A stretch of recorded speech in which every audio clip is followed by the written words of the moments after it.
वजीर आजम से लेकर और उनकी सारी की सारी काबीना बुनियादी तौर पर आप देखिए तो प्रोफेशनल और मिडिल क्लास लोगों पर मुश्तमिल है। और इसमें सवाए चंद के कोई सियासी चेहरा नहीं है। वजीर आजम खुद उनका वो एक बीएपी पार्टी से उनका ताल्लुक रहा है और वो सेनेटर मुंतखब हुए थे। और इसमें नजर आ रहे हैं सरफराज बुख्ती साहब, अगर वो वजीर दाखिला बनते हैं तो उनके हवाले से कहा जा सकता है कि वो पॉलिटिकल आदमी है, वो पॉलिटिकल आदमी रहे हैं, इलेक्शन भी लड़ते रहे हैं। लेकिन उसके सिवा तमाम लोग जो हैं वो प्रोफेशनल हैं। हाँ, अलबत्ता इन सब के अंदर एक राय की यकसानियत जरूर नजर आती है।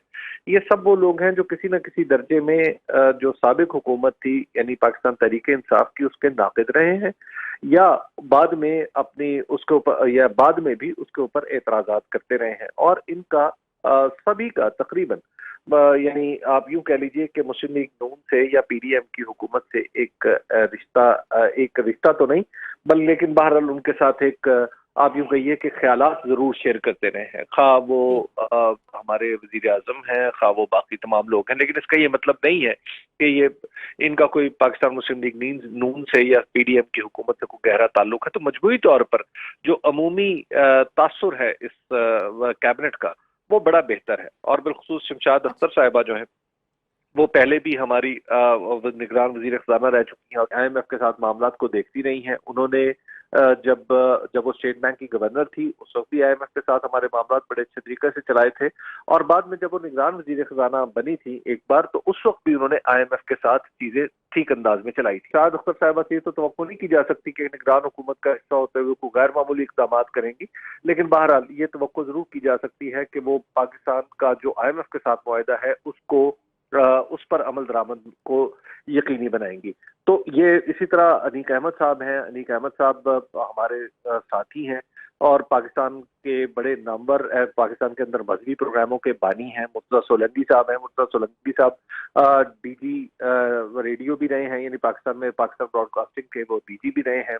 उसके अलावा वॉइस ऑफ अमेरिका में काम करते रहे हैं। पाकिस्तान में भी उन्होंने बड़ा काम किया है और बहरहाल उनके कम अज कम सहाफती क्रेडेंशियल्स जो हैं वो किसी तारुफ के मोहताज नहीं है। हुकूमत इस वक्त पाकिस्तान की जो मुश्किलात हैं उनकी नवीयत कुछ तो कुछ फौरी है और कुछ दूर रस है।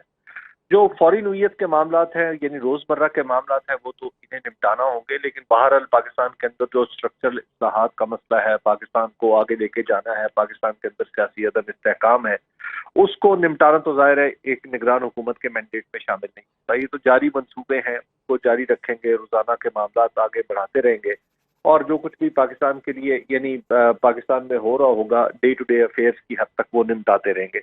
इससे ज्यादा जाहिर है निगरान हुकूमत से कोई तवक्को नहीं की जा सकती। और फिर ये भी है कि इनमें से कोई भी इनमें सवाए जो जो बुख्ती साहब हैं, सरफराज बुख्ती साहब, उनके सिवा कोई शख्स ऐसा नहीं है जिसका ऐसा पस मंजर हो, जिसने इलेक्शन लड़े हों या उनसे अवाम की नब्ज पे उसको हाथ रखना आता हो या अवामी मुश्किलात यानी उनका जो पॉलिटिकल आंसर बना सके। तो इस वजह से इनसे तो बिल्कुल ये तवक्को रखना मेरा ख्याल है कि जरूरत से ज्यादा जरूरत होगा और इनके साथ भी ज्यादती होगी कि ये पाकिस्तान के अंदर कोई दूर रास्त इकदाम करेंगे। बस पाकिस्तान के मामलात अब यूं कह लीजिए कि आप किसी न किसी दर्जे में वापस लाइन पे आ रहे हैं, लेकिन इनके सामने सबसे बड़ा जो मसला होगा वो ये है कि क्या पाकिस्तान के अंदर इस वक्त जो पोलराइजेशन है वो उसको कैसे खत्म किया जा सकता है। ये खत्म तो जाहिर है करना मुश्किल होगा, लेकिन उसको कम कैसे किया जा सकता है। इस वक्त एक सियासी जमात है जो हुकूमत में रही है, उसके चेयरमैन गिरफ्तार है और उसके जो लोग हैं वो भी गिरफ्तार है।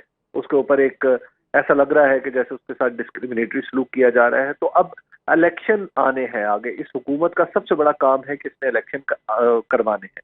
तो इलेक्शन करवाने के लिए क्या ये लेवल प्लेइंग फील्ड मुहैया कर पाएंगे या नहीं, ये इनका सबसे बड़ा इम्तहान है और इसी पैमाने पे इनको इनकी कारकर्दगी को जांचा जाएगा। पाकिस्तान जैसे मुल्क जहां पर जमहूरियत है वहां इलेक्शन के ऊपर हमेशा एक सवालिया निशान खड़ा रहता है कि क्या इलेक्शन होंगे। हर दफा इलेक्शन में मैं 2002 से ऑनवर्ड सारे इलेक्शन देख रहा हूँ, हमेशा ये सवाल होता रहता है कि क्या इलेक्शन होंगे या नहीं।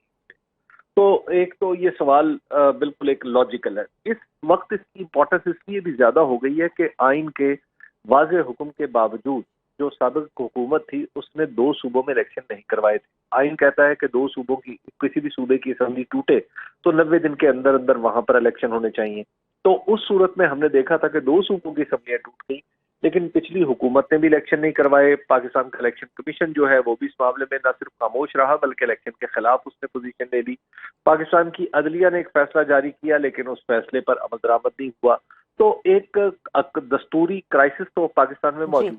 تو لہٰذا جب ایک دستور کا واضح حکم ٹوٹ گیا ہے، اس کو نہیں مانا گیا، تو دستور کے اگلے حکم کے بارے میں شکوک و شبہات کا پیدا ہو جانا بالکل فطری امر ہے.